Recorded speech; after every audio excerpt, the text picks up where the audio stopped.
పెద్దమ్మ స్కూల్కి పోతావా? ఇప్పుడా? ఇప్పుడే. నీకు ఇప్పుడు 60 దాటినాయి కదా. అవి దాటిని. అయితే నీకు ఎలిజిబిలిటీ ఉంది, కంపల్సరీ పోవచ్చు. ఇప్పుడే ఎవరు జాయిన్ చేసుకుంటారు నన్ను? మహారాష్ట్రలో తానే జిల్లాలోనంట ఫాంగనే అని ఒక ఊరు ఉన్నదంట. ఆడ 60 పైన ఉన్న వాళ్ళందరూ పోయి చదువుకుంటారట. ఈ స్కూల్ పేరు ఆజీ బైచి శాల, అంటే అమ్మమ్మల నానమ్మల స్కూల్ అని అర్థం అంట మరాఠీలా. పోతావా మరి స్కూల్కు ఆడికి? ఇంకా నయం యూనిఫామ్ వేసుకొని పొమ్మనలేరు కదా. అయ్యా నీకు ఇట్లా తెలుసు పెద్దమ్మ? నిజంగానే పింక్ కలర్ చీర కట్టుకొని యూనిఫామ్ లెక్క బ్యాగ్ వేసుకొని పోతారట వాళ్ళు. ఇప్పుడు పోయి ఏం చేయాలి మరి? అబ్బా నీకు అంత మజాక్ అవుతుంది పెద్దమ్మ, నేను నిజంగానే చెప్తున్నా.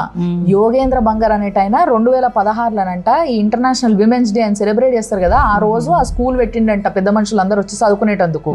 వీళ్ళందరూ పోయి అక్కడ ఆలు రైమ్స్ అన్ని నేర్చుకుంటారంట. మళ్ళీ పోయిన వాళ్ళు పోయినట్టు ఉత్తి చదువులు నేర్చుకుని వచ్చుడే కాదు, ఒక్కొక్క స్టూడెంట్ గుర్తుగా ఒక్కొక్క చెట్టు నాటిపిస్తారంట.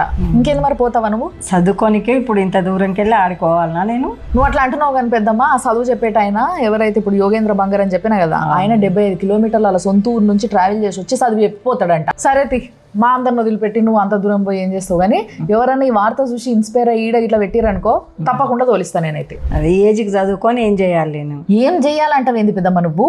ఇప్పుడు మంచిగా చదువుకున్నావు అనుకో, రేపు ఎల్లుండో నీ మనవళ్ళు మనవరాళ్ళు యూఎస్కో ఎక్కడికన్నా పోతారు.